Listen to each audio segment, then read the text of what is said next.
Fitri Karlina buka kafe dangdut di New York. Pedangdut Fitri Karlina membuka kedai kopi bernama Cafe Dangdut yang berlokasi di kawasan New York, Amerika Serikat. Tidak hanya menjual kopi, kafe ini juga menjual makanan dan beberapa kerajinan tangan khas Indonesia. Fitri Karlina membuka kedai kopi tersebut pada Juni 2022.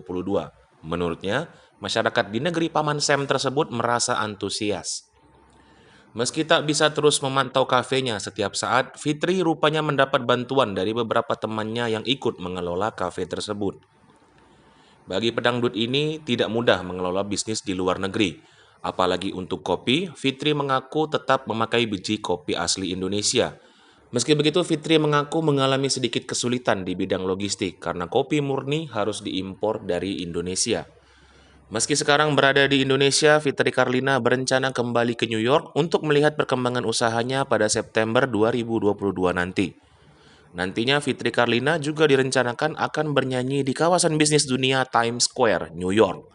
Usut punya usut, ide membuat kedai kopi di Amerika Serikat ini tercetus setelah Fitri Karlina manggung di acara amal Ladies Heart Football Super Bowl Week Hybrid awal Februari 2021 lalu.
Hai pemirsa Sri Popo TV, jangan lupa komen, like, dan subscribe, serta tonton terus berita-berita terupdate lainnya ya.